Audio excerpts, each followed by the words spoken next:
tardes, queridas amigas y amigos de Conversando en Positivo. Estamos aquí en MSA Televisión nuevamente. Muchas gracias a todos y a todas por vernos, por escucharnos también a través de MSA Radio, nuestra gran plataforma que ya estamos avanzando con MSA Canal. Gracias también a todos los que estuvieron en MSA Festival nuevamente. Estamos muy felices del resultado, principalmente por ustedes mismos, por el aporte, por el apoyo y por estar siempre ingresando a todas las salas, felices de poder tener nuevos contenidos. Y bueno, hoy tenemos un invitado, un gran amigo, Claudio Araya, quien ya ha estado con nosotros anteriormente en Conversando en Positivo. Vamos a hablar de un tema que a todos siempre nos relaciona, que es el tema de cómo manejamos nuestros pensamientos, el mindfulness, ese pensamiento que siempre no nos deja estar concentrados, que no nos deja estar alerta, que nos saca del presente. Así que bienvenido, Claudio, qué rico que estés con nosotros. Gracias, un gusto, gracias por la invitación. Contrario, muchas gracias a ti y va a tocar un tema que es tan importante, ¿no? Que cada vez se desarrolla más. Si quieres, a los que no te conocen, cuéntanos un poco de ti, quién es Claudio, qué desarrollo has tenido profesional y cómo has llegado al mindfulness. Bueno, yo soy provinciano, vine a vivir a Santiago a los 18 años. ¿De qué parte? De Calama, del norte, sí, del desierto. Y vine a estudiar psicología. Siempre tuve la certeza que era mi camino estudiar psicología. Y estudié psicología en la Universidad Católica. Luego... ¿Fuiste un buen alumno en el colegio, en Calama? Sí, sí. Me esforcé un poquito para que me fuera bien. Yo tenía muchas ganas de venir a Santiago a estudiar. Así que eso fue un motivador importante. Y claro, llegar a Santiago fue un cambio bien brusco. Calama en ese tiempo era muy chico y ahora ha crecido, pero comparado con Santiago era otro mundo. Claro. Y estudié psicología. Me formé como psicólogo clínico, desarrollé también la línea clínica en mi trabajo y en paralelo también empecé a darme cuenta y a trabajar el tema de mindfulness en mi vida personal primero. Empecé a practicar meditación en la tradición Zen y pasaron muchos años y después empecé como con una necesidad de integrar estos dos planos. Un plano en que yo tenía la meditación personal y por otro lado mi profesión, que era como tratar de también colaborar con otros en el bienestar. Hice un viaje, estuve en Plan Village, que es un monasterio de Thich Nhat Hanh, que es un monje vietnamita, que ha desarrollado mucho el tema de mindfulness en la vida cotidiana. Él vive en Francia. Y ahí conocí mindfulness alrededor del 2006-2007. Y cuando volví a Chile, después de un viaje, 2008 todavía, en Chile no había nada de mindfulness. Y junto con un equipo, con una colega, la Bárbara Porter, que tú conoces bien. Un 7 ella. Y con un equipo en la Universidad Adolfo Ibáñez empezamos a hacer talleres y claro, a profundizar en esta línea de mindfulness, muy interesados también por lo que la ciencia aporta. Y el 2013 hice un doctorado tratando de profundizar en el tema de mindfulness y autocompasión. ¿Acá en Chile? Acá en Chile, en la Católica. Yeah. Y terminé el año pasado. Hicimos un trabajo con mujeres en Pudahuel, de un taller de 8 semanas de mindfulness y autocompasión. Así que bueno, bien resumidamente ese ha sido un poco mi camino. ¿Y te sientes feliz con lo que has llegado hasta el día de hoy? Me siento muy, muy agradecido, la verdad, y muy contento. Y siento que todavía se está abriendo este tema, siento que puede aportar mucho más. Yo trabajo en un equipo en la Universidad Adolfo Ibáñez y estamos haciendo cosas que nos motivan mucho y yo me siento muy contento. Además que eres papá hace poco. Además que soy padre hace poco, sí, un pequeño de 8 meses y medio, Gael, que me ha cambiado la vida. Que mandarle saludos a Gael. Sí, no va a entenderme nada en este momento, pero sí, lo quiero infinitamente a mi hijo. Ahí vas a poder practicar y experimentar más también con con lo que tú has aprendido. Él es mi maestro, de verdad, Sí. sí, de paciencia, de presencia. Claro, es un territorio ahí íntimo donde siempre tengo que estar muy atento. Por supuesto. Antes de entrar en mindfulness, cuando tú hablas, hiciste meditación Zen. Mm. ¿Qué es la meditación Zen? Mm. La meditación Zen, como la entiendo yo, es una tradición de sabiduría con una práctica que viene desde hace más de 2000 años, Mm. que viene del budismo, pero que tiene una característica bien, bien singular, que es extremadamente minimalista. Simplemente es sentarse en un cojín, en un zafu, Claro. muchas veces frente al muro, otras veces no, y observar en tu propia experiencia todo lo que aparezca. Hay una frase que dice, sea lo que sea que aparezca, obsérvalo. Emociones, pensamientos, y observarlo de manera tal que reconozcas cómo emerge, se desarrolla y se va lo que aparezca. Entonces es una práctica bien, bien interesante de autoobservación. Cuando dices que aparezca, estás hablando de pensamiento también. Y si te aparece un Pensamientos. pensamiento, ¿lo empiezas como a observar de qué se trata el pensamiento, por ejemplo? ¿O lo dejas pasando? Dejarlo pasar, Ya. sí, dejarlo pasar. Ya. No entrar No a quedarse pegado. analizar, claro, es una observación que no es cognitiva, no es intelectual. Simplemente Correcto. observar que aparece un pensamiento, me fui en ese pensamiento y puedo volver amablemente a la respiración o a lo que está ocurriendo aquí. ¿Y el mindfulness cómo se va relacionando con la meditación Zen? ¿O qué es el mindfulness? Yo creo que se vincula mucho. El mindfulness, como lo entiendo yo, es una práctica que viene desde el budismo originalmente, pero que se ha ido incluyendo en Occidente de manera más secular, no religiosa, y que también tiene por propósito poder contemplar y observar lo que sea que vaya ocurriendo y traer la atención al momento presente. Entonces se vincula mucho con el Zen, con otras tradiciones también como el Vipassana. Pero la característica principal es que en Occidente se ha ido incluyendo de manera secular.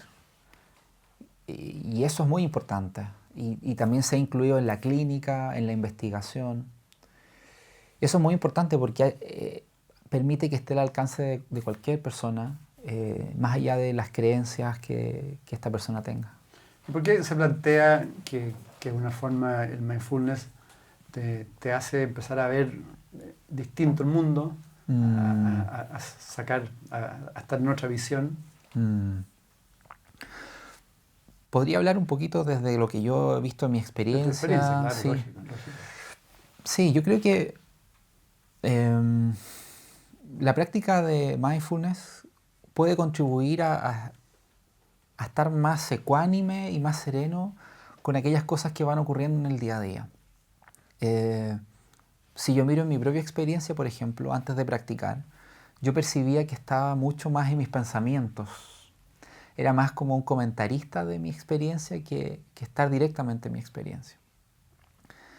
Eh, y al observar mis pensamientos, al observar mis emociones, uno como que de alguna manera va como cultivando un estado de mayor ecuanimidad, no sé si es la mejor palabra, de atención, sin reaccionar ante todas las cosas que nos van pasando en la vida cotidiana. No quiere decir que uno no piense, ponga la mente en Claro. blanco, simplemente es como estar menos reactivo, con mayor... en mindfulness se habla mucho de diferenciar entre la respuesta versus la reacción. Claro. O sea, tienes más capacidad como de tomar distancia de ti mismo, o sea, ser como un actor y espectador a la vez. En ¿Puede algún ser? sentido yo creo que sí, claro. Pero siempre involucrado. No es como mirar la propia experiencia desde afuera, sino que encarnadamente, como corporizadamente. Varela desarrolló mucho ese punto. Eh, es como estar en este mismo espacio, nuestro cuerpo, eh, y observando y consciente de lo que está ocurriendo a tu alrededor y no preso de lo que esté ocurriendo, tanto afuera como en tus propios pensamientos. Ahora, entiendo que hay 3 focos, ¿no? Del mindfulness, que se habla de la intención, la atención y la actitud. ¿Se parte con la intención? Sí, yo creo que puede ser bueno partir por la intención. La intención es una dimensión que es invisible para todos los demás, excepto para uno. Claro. Y es como un motor que mueve nuestro mundo, nuestra vida, ¿no? Sí. Yo tengo la intención, no sé, de tener dinero para llegar al fin de mes con Claro, dinero, claro. y hago ciertas cosas para lograr esa intención. Y es súper interesante observar las intenciones que tenemos. Porque a veces las acciones o las conductas nos engañan. Yo puedo ver una conducta, por ejemplo, altruista, que alguien dona 10.000 pesos, pero yo no sé qué intención tiene al hacer eso. Entonces puede ser una intención muy altruista, pero también puede ser una intención no tan altruista, quiere rebajar impuestos, no sé. Claro. Y en este caso, ¿cómo se relaciona la intención con el mindfulness? ¿Es la intención de querer estar más consciente, tener una presencia más plena? ¿Esa es la intención? Yo creo que primero observar las intenciones que tenemos. Ah, perfecto. Cualquiera. Cualquiera. Yeah. Y observar a qué me lleva esa intención. Y luego podemos también cultivar buenas intenciones. Querer estar bien, querer que los demás estén bien, sabiendo que no depende completamente de mí ni de nadie que eso ocurra, pero puedo sí cultivar una buena intención. Ahí entra el tema de la compasión también, Sí, como vamos cultivar a verse, claro. una buena intención. Entonces está la intención como una dimensión en la que podemos darnos cuenta. Está también la más conocida, que es la atención. La atención. Claro, que es como observar, sea lo que sea que esté ocurriendo, como decíamos antes. Simplemente observarlo como con conciencia. Cualquier cosa. Cualquier O sea, ahora cosa, sí estar atentos cada uno de lo que tú hablas, de lo que yo estoy claro, hablando, del ambiente, del contexto. exactamente. De los sonidos, de lo que tú dijiste hace que yo diga esto otro. Claro. Es relacional. Claro. Es relacional, no es algo fijo. Y esa dimensión es importante porque muchas veces nuestra atención salta muy rápido de una cosa a otra. O sea, eso requiere un trabajo, una disciplina, ¿no? Claro, requiere una práctica, Una práctica. traer nuevamente la atención aquí. Y el tercer componente es la actitud, que también es muy importante, creo yo, porque es el cómo yo hago las cosas. No basta estar atento, no basta tener una buena intención, el cómo yo hago lo que hago es sumamente importante, porque ahí está la congruencia. Yo podría hablar de paz y ser súper aguerrido en mi defensa por la paz, y mi actitud no sería coherente con mi intención. Y el cómo es muy importante. Nunca me voy a olvidar un librito que tenía el título que decía ¿cómo? How. Claro. Lo importante que es cómo hacemos las cosas. Incluso a veces más importante que qué hacemos. ¿Qué hacemos? ¿El qué? Claro. Es cómo lo hacemos. Y que tiene que ver con el proceso, Exactamente. con el modo. Con la acción también. Con la acción, claro. Claro, y esos 3 aspectos se conjugan en mindfulness. Estar atento a la atención, a mi intención y a cómo hago lo que hago. Es un desafío grande. Claro, ahora quizás lo más complejo es la acción, ¿no? Porque siempre nos quedamos en las buenas intenciones. O sea, si este mundo se basara en las buenas intenciones, sería un mundo maravilloso. Sí, claro. Claro, en la acción... ¿Cómo bajo tu propia experiencia, para las amigas y amigos que nos están observando, escuchando, cómo se puede ir potenciando esa capacidad de hacer? Que no quede solamente en buenas intenciones y en una buena actitud inicial. Que después ya caemos en esa inercia, en esa entropía. Sí. Lo primero que se me viene a la mente con lo que tú dices, Edgardo, es la palabra práctica. La práctica de alguna manera sintetiza esa acción. práctica cotidiana en las cosas que vamos haciendo. En mindfulness se habla a veces de la práctica formal e informal. Tener una práctica todos los días en que uno pueda detenerse, respirar, sentir el cuerpo. Hablábamos antes un poquito del trabajo corporal, que es muy importante. Claro. Y también en la vida cotidiana, en las conversaciones que tenemos, en los encuentros que tenemos, la capacidad de presencia que tenemos. Y yo creo que la palabra práctica engloba. Y quizás me gustaría decir que creo que es importante no ver esto como algo idílico o como un estado al que uno va a llegar. Todos somos imperfectos, Por supuesto, todos claro. estamos con desafíos y cada uno tiene sus propios desafíos. Es como que en la vida cotidiana, con nuestras cojeras, cultivar esa actitud, estar un poquito más alerta y más detenidos. Para las mismas personas que nos están viendo, ¿es necesario para iniciar estas prácticas saber algo, tener algo más de lo que estamos diciendo ahora? Yo soy un ferviente defensor de que no. Yo creo que no necesitamos nada. Necesitamos simplemente practicar, hacerlo. Y yo creo que esta es una capacidad que todos los seres humanos tenemos, sin duda, de detenernos, de observar. ¿Y cuáles son los beneficios más concretos que tú y en la universidad, en todos los estudios, han podido evaluar en términos prácticos? Sí, hay mucha evidencia de los beneficios de la práctica de mindfulness. Por ejemplo, a nivel neurobiológico, se sabe que la práctica genera reducción de los síntomas de depresión, ansiedad, estrés, aumenta la sensación de bienestar, también mejora la capacidad de responder y no reaccionar. Importante. Es súper importante eso también. O sea, disminuir el nivel de impulso, ¿no? De impulsividad. Sí. Que nos viene bien a todos. Y, por ejemplo, en el ámbito clínico, es súper importante en ciertas patologías, ¿no? Como, por ejemplo, los trastornos límite de personalidad, por ejemplo, pero en verdad le viene bien a cualquiera de nosotros.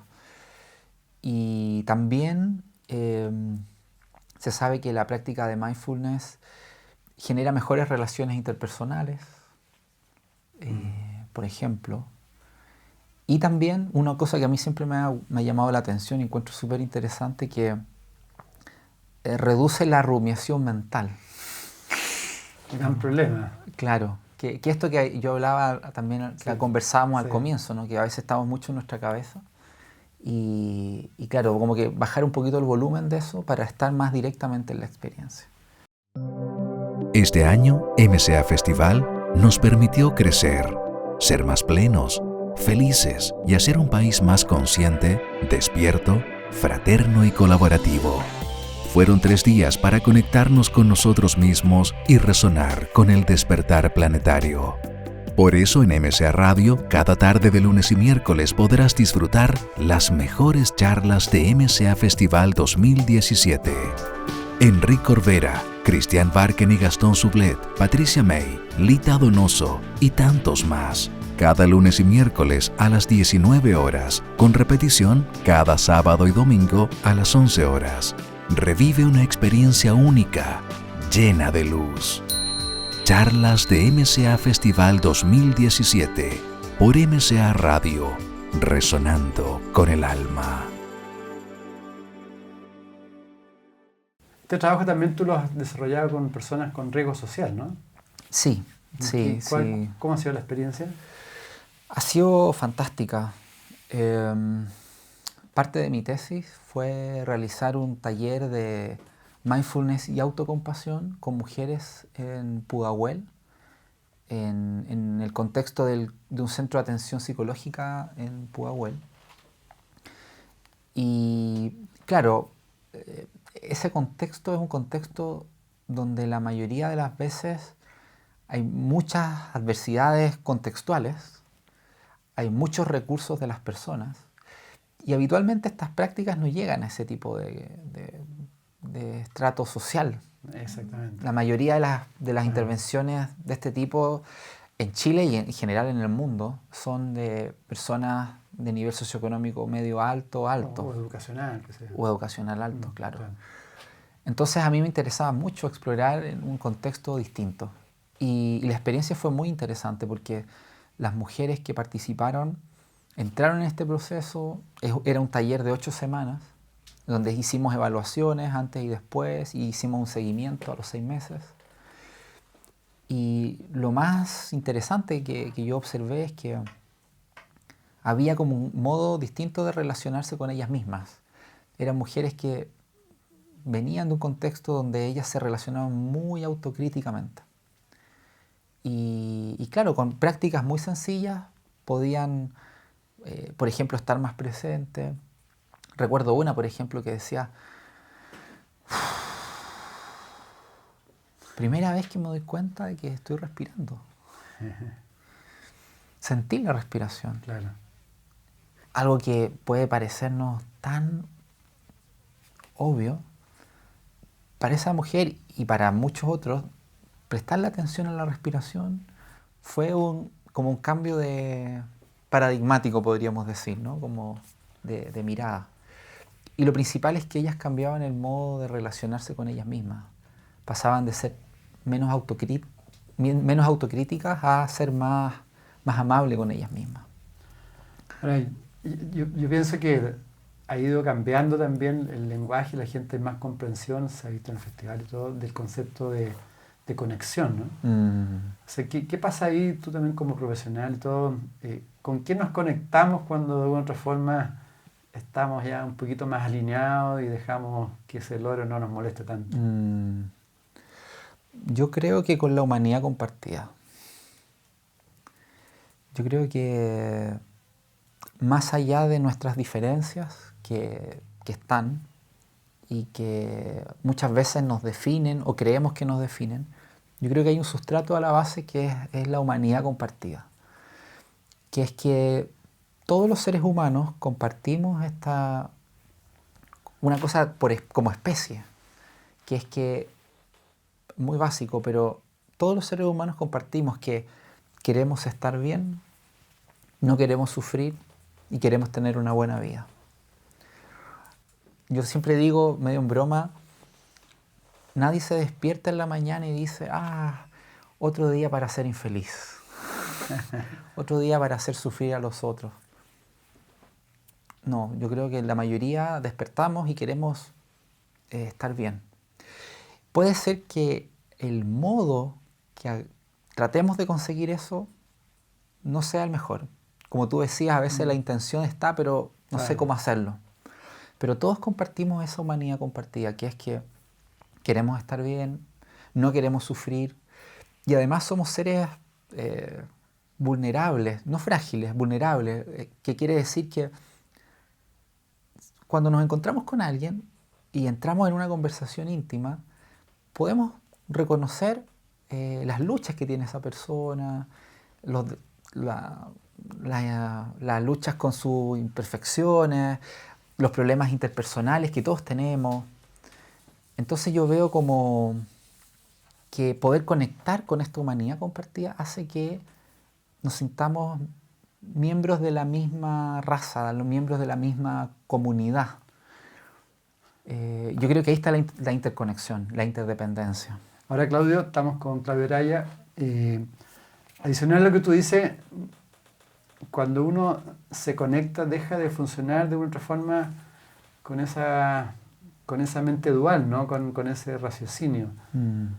Entonces, mi consulta también es: ¿a quién nos conectamos? O quizás en ese momento nos damos cuenta, nos vemos nosotros mismos, nos recordamos nosotros mismos, porque uno con ese pensamiento permanente, ese loro, nos olvidamos de nosotros mismos. Entonces, con lo que tú decías de la señora que respira, al respirar como que uno se recuerda a sí mismo, estoy aquí presente. Claro. Y yo resueno con eso. Si tú respiras, yo también respiro. Claro. O sea, esto nos puede indicar también que somos bastante más que el cuerpo físico, ¿no? Claro. Somos cuerpo físico, Pero no solo cuerpo físico. No solo cuerpo físico, Claro. claro. No hay que olvidar el cuerpo físico. Por supuesto. Es como mente-cuerpo, ¿no? Mente-cuerpo juntas. La verdad es que si uno lo mira de manera muy concreta, nunca el cuerpo y la mente están separados, excepto cuando ya morimos. Claro. Entonces hay una integración mente-cuerpo en todo momento. Es muy concreto eso. Es muy concreto. ¿Y qué pasa con las emociones? Respecto también al mindfulness y a la mente, este loro. ¿Cómo se relaciona el loro, los pensamientos con nuestras emociones que siempre nos están ahí moviéndonos? Bueno, es una tremenda pregunta que da para mucho. Yo tengo la impresión que las emociones son una parte fundamental de nuestra vida. Somos seres fundamentalmente emocionales.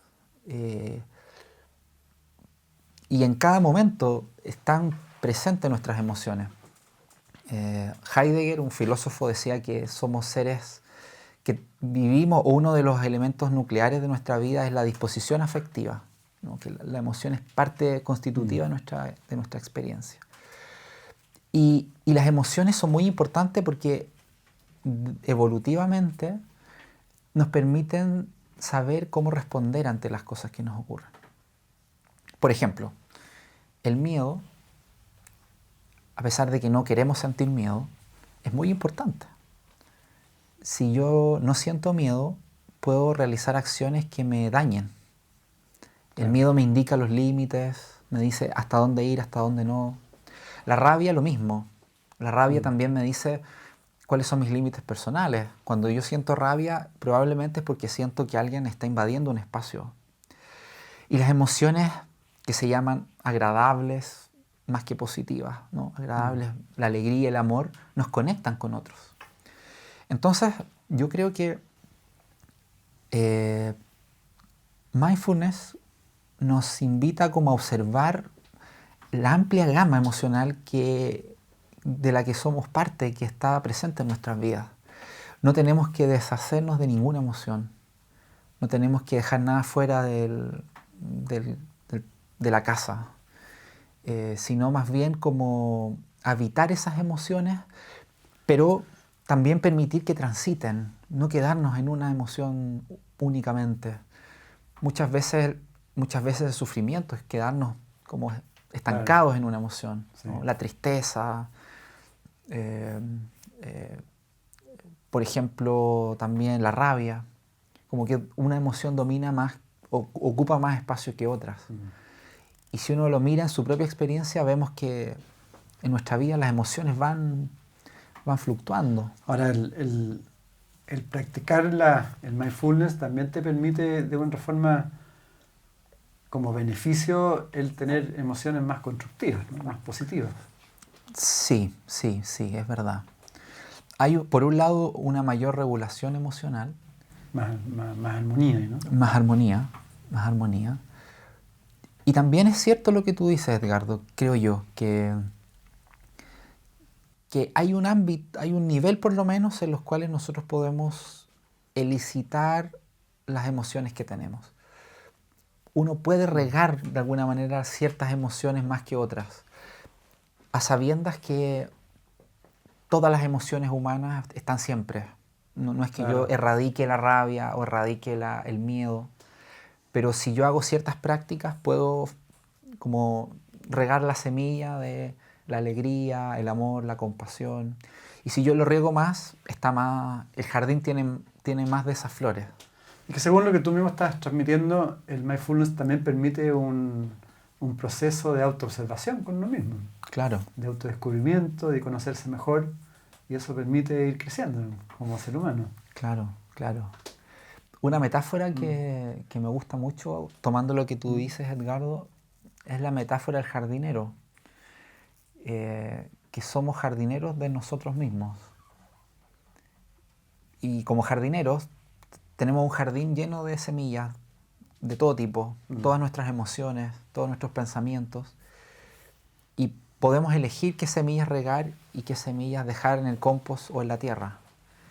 Y mindfulness de alguna manera es como esa conciencia del jardinero, no dejar que cierta maleza crezca o apartarla, no es desecharla, sino volverla a la tierra Claro. y permitir que otras semillas crezcan. Y se complejiza más porque el jardinero no está solo, hay otro jardinero al lado, hay otro campo al lado, Claro. y nos interconectamos. Entonces somos como una comunidad ecológica más que un solo jardinero.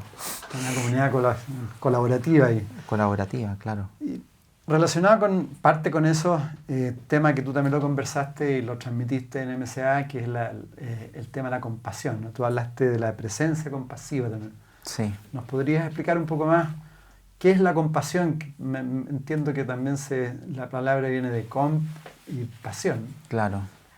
¿Qué significa y cuál es la importancia que tiene la compasión en el mindfulness y en el proceso global de uno de crecimiento? Sí, claro, la palabra compasión puede ser que en Occidente ¿no? la tengamos, claro, muy teñida de lástima, ser conmiseración, compasión, nos suenan como parecidos, Sí, ¿verdad? Sí. Y la verdad es que esa es una mirada de la compasión, pero desde la ciencia ha estado muy fuertemente preocupada en los últimos años de la compasión. Se entiende más bien como la capacidad que tenemos todos de ser conscientes de que estamos sufriendo o ser conscientes del sufrimiento y buscar aliviar ese sufrimiento. Simplemente eso. Ser consciente, bueno, simplemente y complejamente, ¿no? Claro. Ser consciente del sufrimiento y buscar aliviar ese sufrimiento. Cuando es con otros, hablamos de compasión. Cuando es con nosotros mismos, hablamos de autocompasión. Y yo creo que es muy bonito verlo así, porque verlo así nos conecta a todos, porque todos estamos de alguna manera expuestos al sufrimiento y todos podemos hacer algo para aliviar ese sufrimiento. Y si te fijas desde esa definición, es muy distinta la mirada de la compasión como lástima, porque la lástima además se genera una distancia entre el que siente lástima, claro, y el que recibe esa lástima. En cambio aquí, desde esta mirada, la compasión es tú y yo sufrimos, estamos expuestos al sufrimiento por ser seres humanos, y los dos queremos aliviar ese sufrimiento. Y podemos hacer cosas para aliviarlo. Y en ese sentido somos iguales, somos simétricos. Y la compasión es eso, de alguna manera, es como ser consciente del sufrimiento y buscar aliviarlo. ¿Y eso cómo se relaciona? Porque tú hablas de presencia compasiva, ¿no? Sí, sí. Que es como una mirada, un estar donde te compadeces a ti mismo y a los otros. Sí, yo lo veo, esta presencia compasiva, como conectar con ese sustrato de humanidad compartida. Yeah. O sea, ahí hay también como un concepto más espiritual, se puede decir, ¿no? En el sentido, si nosotros comprendemos que todos provenimos de una misma fuente, todos nos tenemos que compadecer, digamos, en los aspectos terrenales, se puede decir, y no descalificarnos, y no descalificar a nadie, no enjuiciar a nosotros mismos. Somos parte de lo que tenemos que vivir. Somos parte de la humanidad. Es la comunidad en que estamos.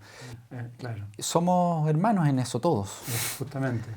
Y de ahí viene un poco el concepto, quizás, ¿no? De compasión. Sí, viene de ahí.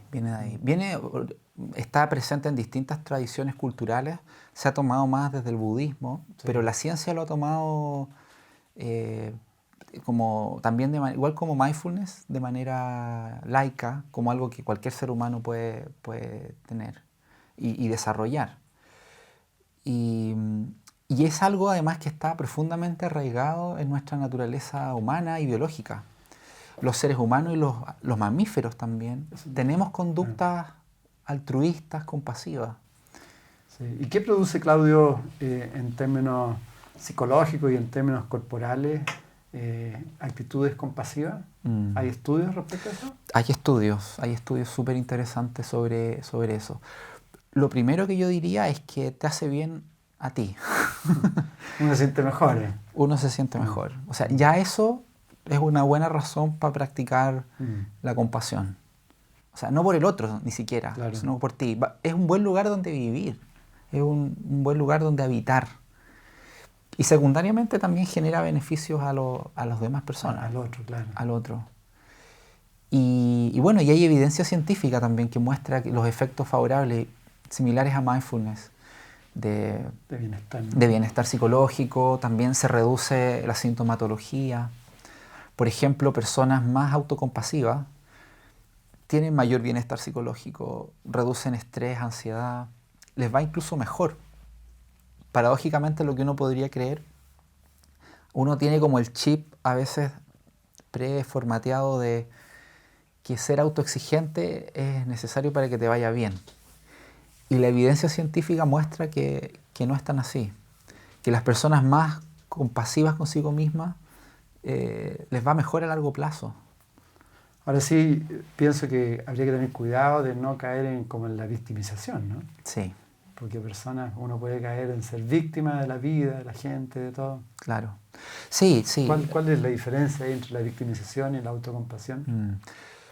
Es bien grande la diferencia, ¿Sí? porque la autocompasión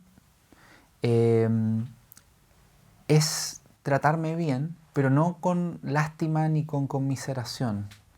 Es tratarme como yo trataría a un buen amigo al que le deseo que le vaya bien. Yeah. Y la autocompasión no me pone en un lugar pasivo. No es que yo tenga que sentarme en el sofá y tomar Coca-Cola y ponerme en un lugar como de víctima, como tú dices. Sino que soy consciente y busco reducir el sufrimiento. La conmiseración o la lástima, si tú te fijas, por un lado te aísla de los otros. Sí, y quieres seguir un poco sufriendo quizás para seguir manteniendo esa cosa de víctima. Tal cual. Ahí el sufrimiento no solo no se reduce, sino que aumenta. Es parte del rol ya como que uno asume, sí. Claro, con la lástima sufro más. Y en los animales también, lo que conversamos antes de partir con el programa, también uno debería ser compasivo, ¿no? Y yo creo que hay personas ya que cada vez se está potenciando, está creciendo esa mirada hacia los animales. Sí, sí. Claro, los animales son seres sintientes, igual que nosotros. Justamente. Y es algo muy concreto, ¿no? Ver cómo los animales y los seres humanos no queremos sufrir. Hay imágenes bien impactantes de cerdos o vacas en los mataderos que claramente se observan sus conductas que no quieren sufrir y hacen acciones para evitar ese sufrimiento. Y es algo que tenemos súper invisibilizado en nuestra cultura. Claro, no queremos ver eso. No queremos ver.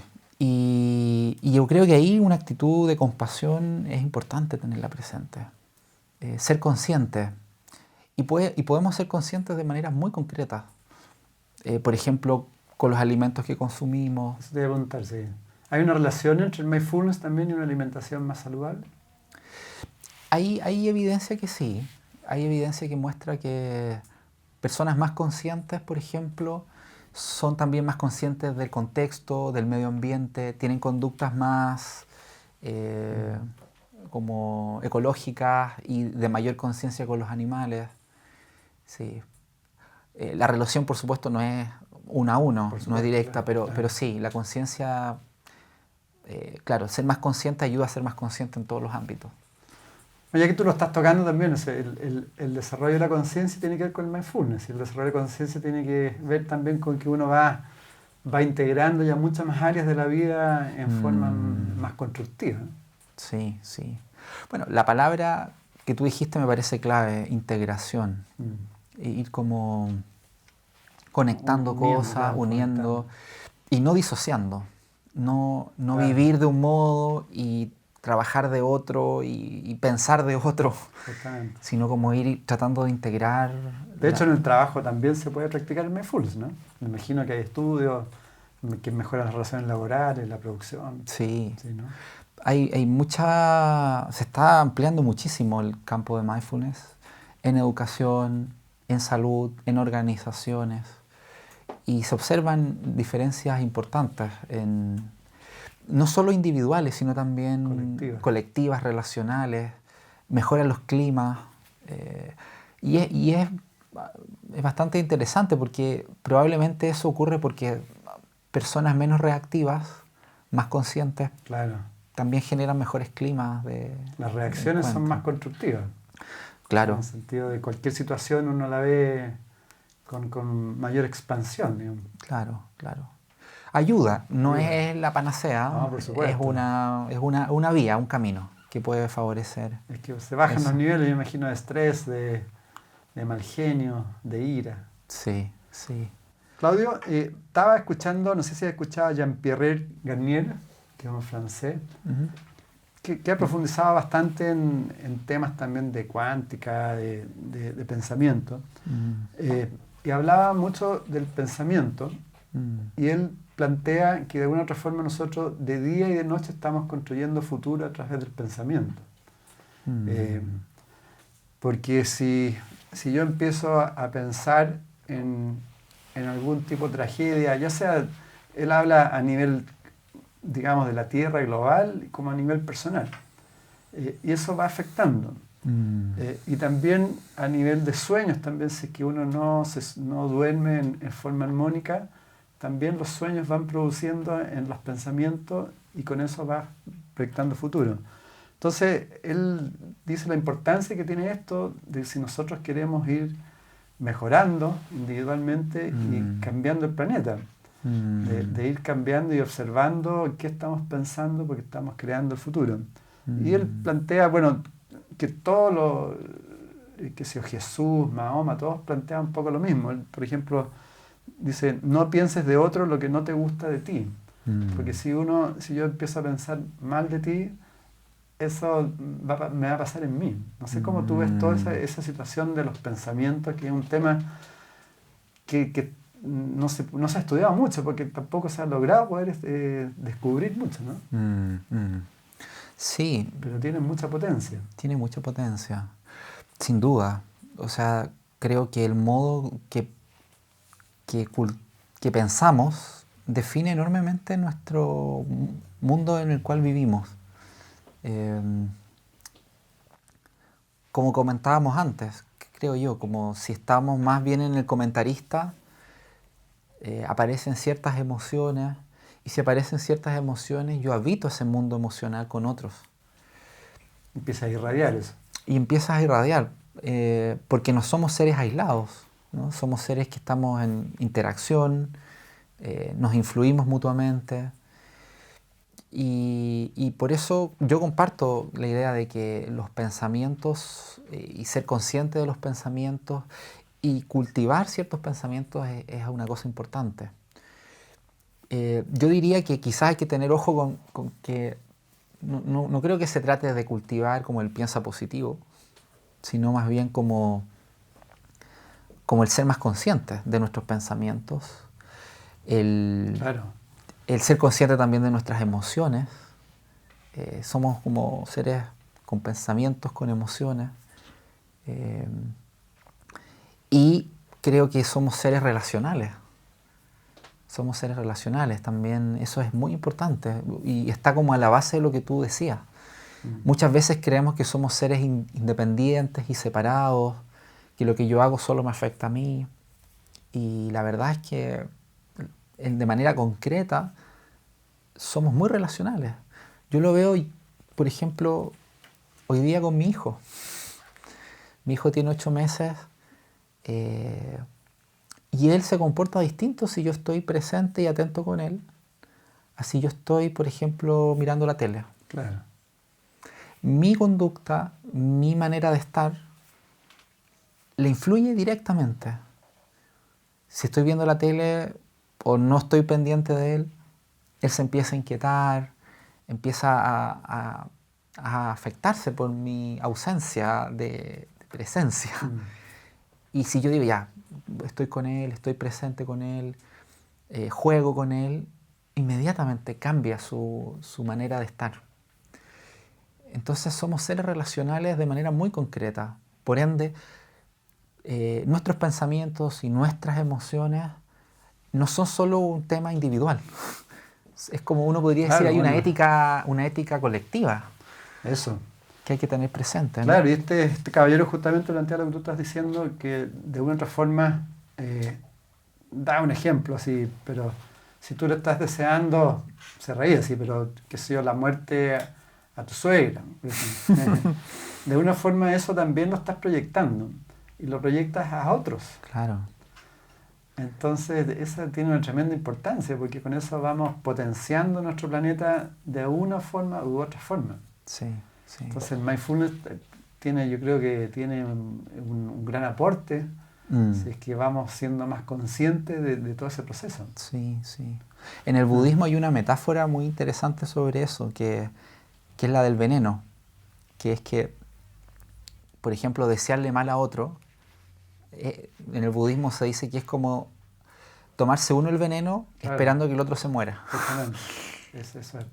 Claro, y claro, si yo tengo pensamientos negativos, tengo emociones negativas hacia otro y las cultivo, porque es súper humano también tener emociones negativas. Claro. Pero está un poco en nuestro ámbito de influencia cultivar o no esas emociones negativas. No se trata de no tener emociones negativas. Me da rabia, me da miedo, está bien. Pero yo puedo agrandar eso o no. Claro, pueden ir con mucha carga o con poquita carga, digamos. Claro. Y si yo las cargo, me enveneno yo. Soy el primer afectado.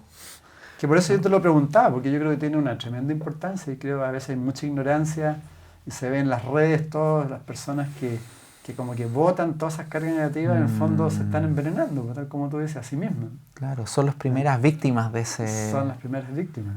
Sí. Cuando estás descalificando a una persona X, te estás descalificando a ti mismo. Claro. Y no es nada no genera nada bueno, ¿no? No genera ningún clima de conversación. Y críticas generan más críticas y se genera al final un clima donde no hay diálogo. Exactamente. ¿Cómo se hace para generar ese espacio o mayor comprensión? Porque tú antes lo hablaste también entre el estímulo y la respuesta. Sí, bueno, ese es un tremendo tema y muy importante. Yo creo que ahí la práctica de la autoobservación puede ser muy valiosa.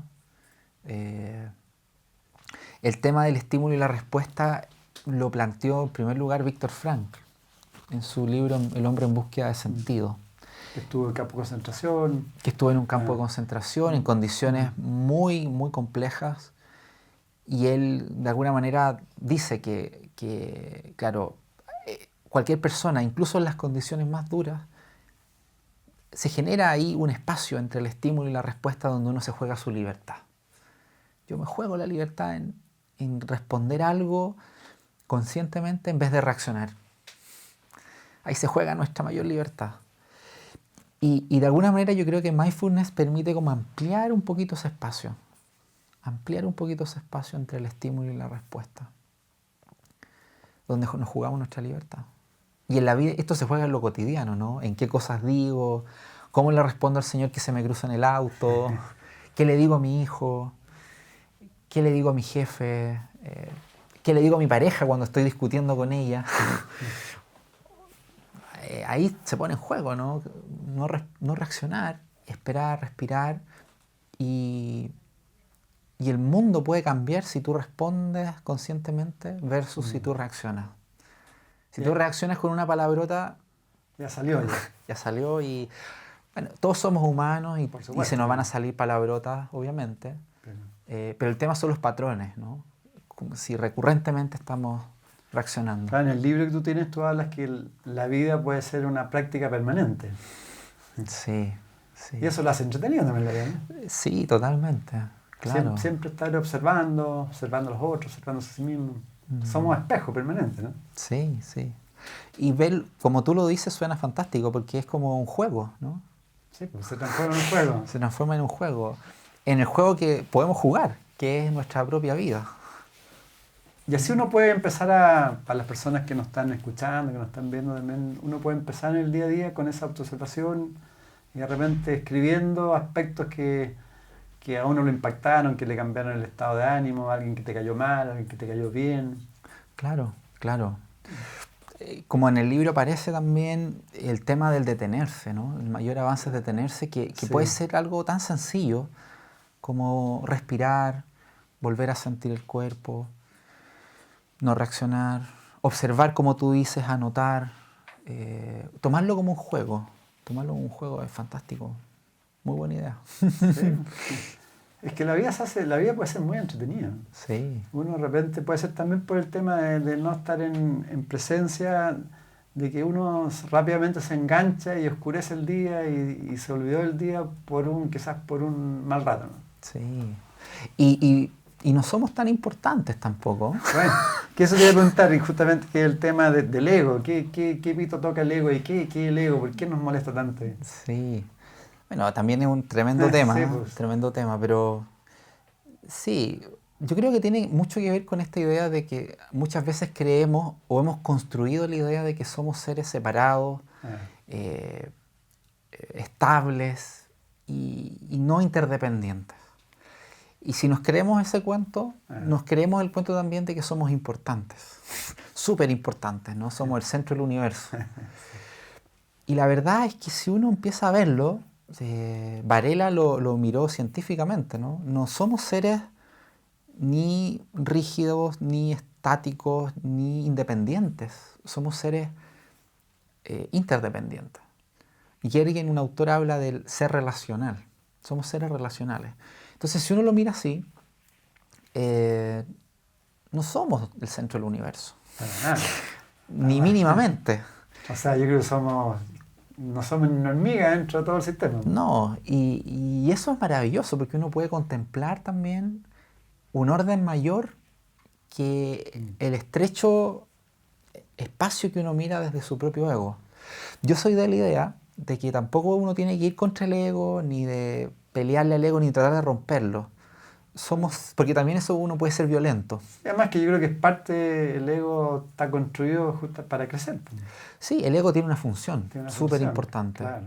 El tema es como ir un poquito más allá de ese ego y ver a los demás, verse uno mismo como alguien transitorio. Los llaneros solitarios no llegan muy lejos. Uno necesita a otros, uno necesita conectarse con otros. Y ahí aparece el tema de la solidaridad, del construir redes colaborativas, como tú dices. Sí. Lo absurdo que es la competencia, ¿no? Como competir con el otro, tratar de ser, este es mi espacio y el otro que se joda. No tiene sentido si uno lo mira de una manera más amplia, ¿no? Porque, bueno, y si seguimos con un sistema competitivo, finalmente la civilización la vamos a destruir entre nosotros mismos. Sí, sí. Pero si vamos por el lado más colaborativo, tú también hablas, un poco planteas lo que estás, el verdadero escucha, que un poco también habla Humberto Maturana y otros, la importancia de saber escuchar, ¿no? Sí, es un arte que no es fácil. ¿Cómo lo podemos ir practicando? Yo creo que, por un lado, estar abierto a lo que vaya pasando. No encerrarnos en nuestra cajita, no creer que yo tengo toda la razón, escuchar al otro, tratar de entender al otro, estar abierto a lo que vaya ocurriendo y ir surfeando también. Menos juicio, ¿no? Menos juicio, menos formalismo, más conexión desde el aprecio, desde el vínculo. Yo creo que ayuda mucho también a escuchar, estar atento a lo que me está pasando, ser consciente de lo que me está pasando y desde ahí también compartir. No creer que uno tiene la verdad, no hablar desde los dogmatismos. Eso es importante.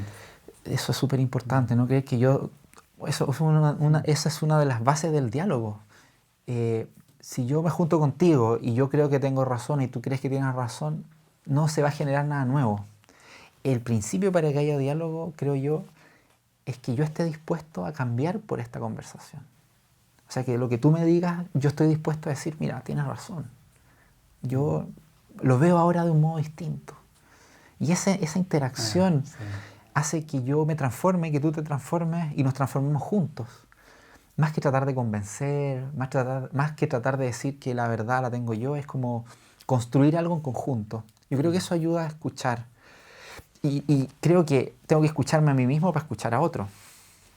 Si yo estoy totalmente en mis pensamientos, va a ser muy difícil que yo te escuche.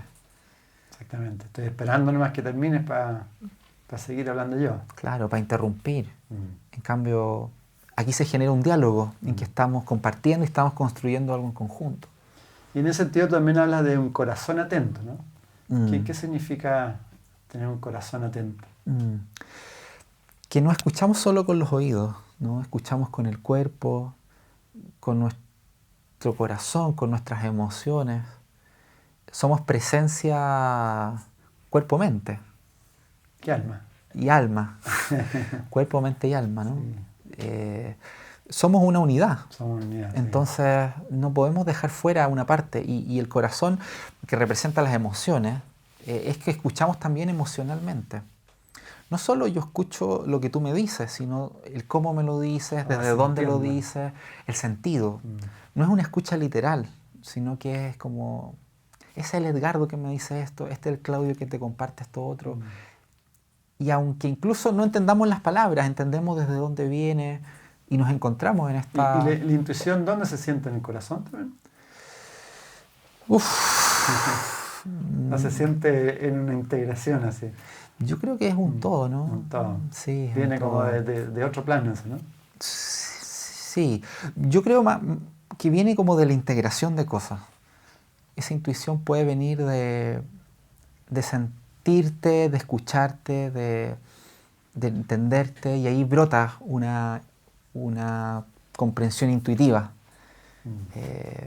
que emerge naturalmente si estamos atentos. Puede venir de la experiencia, ¿no?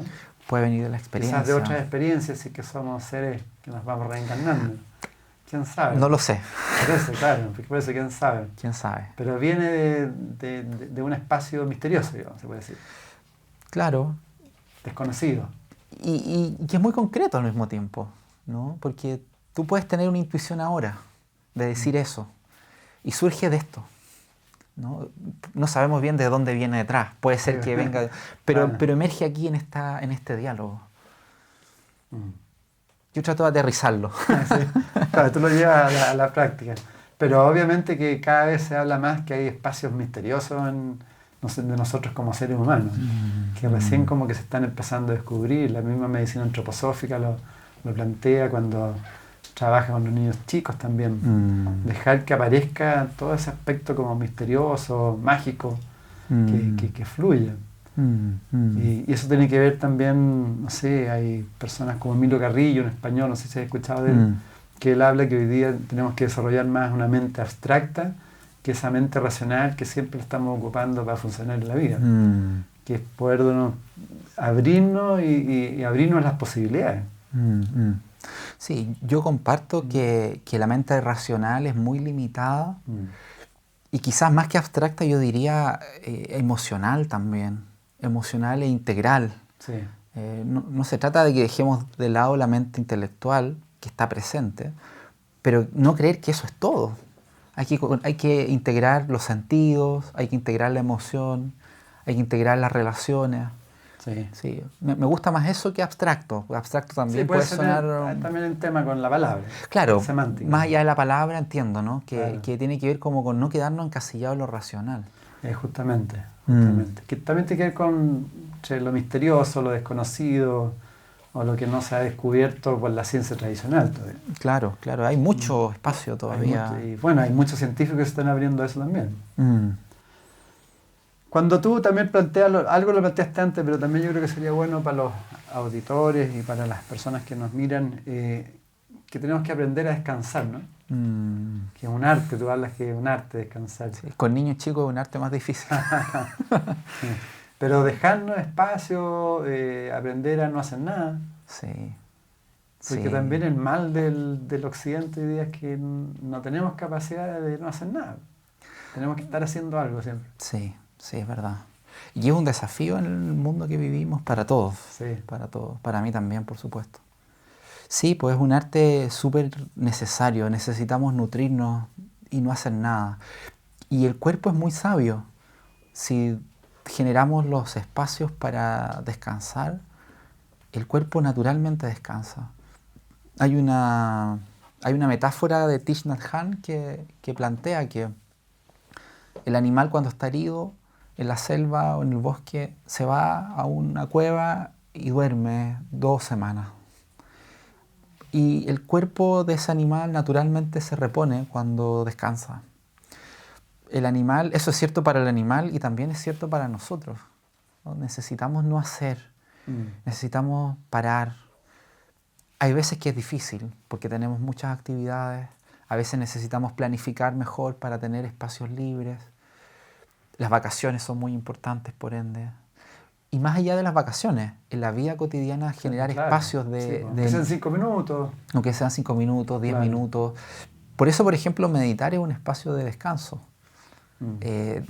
Sentarte y no hacer nada, estar ahí y sentir, lo llamamos a veces el modo ser y no el modo hacer. Sí. Y a veces estamos tanto en el modo hacer que el modo ser se nos pierde. Pero podemos rescatarlo en lo cotidiano. Por supuesto. Tú también, si no me equivoco, en el libro hablabas de tratarnos con amabilidad, ¿no? Suavizar, calmar, permitir. Es importante en estos tiempos tratarnos con más amabilidad, como que se ha ido perdiendo, ¿no? Sí. Ahí aparece el tema de la compasión y aparece cómo yo me puedo relacionar más bondadosamente conmigo. Ablandar, que es una parte física, ¿no? Hablando el cuerpo. Al ablandar, tranquilizo. Sea lo que sea que me esté pasando, puedo hacer este gesto y me tranquilizo. Y al tranquilizarme, permito que eso que esté ocurriendo ocurra.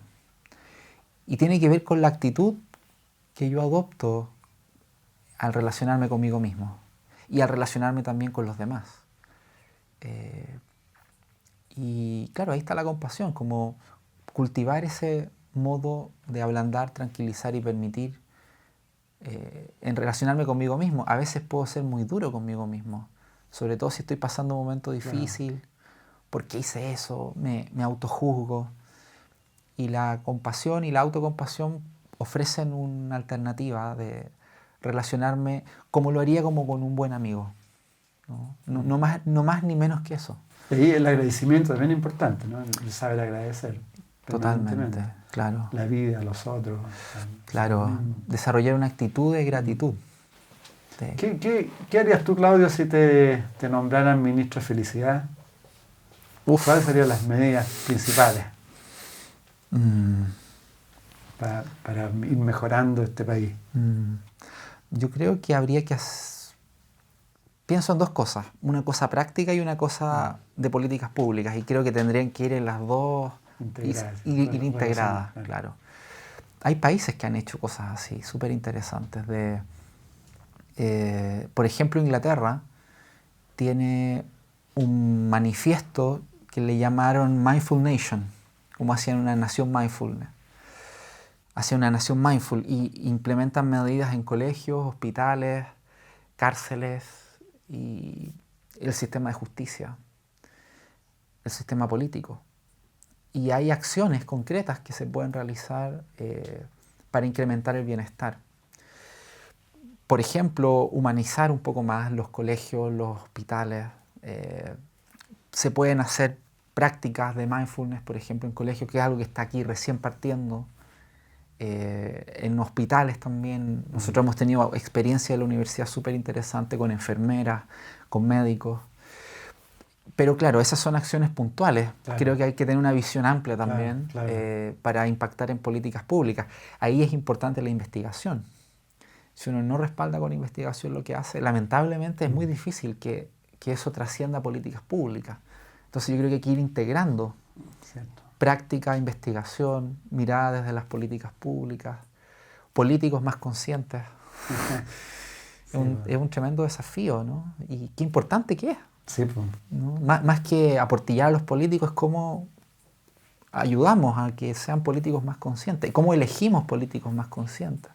Porque sin duda lo tenemos que hacer. Yo creo que se puede hacer el cambio, ¿no? Se puede. Yo creo que ya hay mucho movimiento en esta dirección y se puede hacer más aún en los años que vienen. Ojalá que haya más. Darle un mensaje a todas nuestras amigas, amigos que nos están escuchando y viendo, puede ser respecto a esto mismo que estamos hablando. Bueno, saludarlos y invitarles a practicar, a ser conscientes en la vida cotidiana. Creo que pequeñas pequeños detalles pueden hacer una diferencia importante. Ser amorosos, amorosas con tus seres queridos, no cultivar la animadversión ni el rencor, ser colaborativos dentro de lo posible, a pesar de los obstáculos que haya, tratar y buscar ser colaborativos, ser dialógicos con otros. Y en lo personal, sí, invitar a quien quiera a practicar un poquito el detenerse en la vida cotidiana, ver qué efectos tiene, más que creerme a mí, ver en tu propia experiencia, si te detienes 3 minutos, 5 minutos a respirar y fíjate qué pasa si tú puedes ir llevando eso a tu vida cotidiana con los demás. Una invitación, creo que si lo vamos haciendo todos un poquito, puede ir generando impacto en nuestro entorno. Sin duda. Muchísimas gracias, Claudio. Gracias, Edgardo, a ti. Y muchísimas gracias a todas las amigas que nos ven, que nos escuchen, a seguir lo que plantea Claudio, cuidar nuestros pensamientos que son fundamentales en nuestra vida, que nos van condicionando o nos van generando consecuencias muy constructivas, y todos tenemos que ir sumando, ¿no? Uno por uno, para ir haciendo un mundo mejor, especialmente para nuestros hijos, para los más chicos, tú que tienes una guagua. Y sí se puede, así que nos sumamos todos y muchas gracias nuevamente y hasta una próxima oportunidad.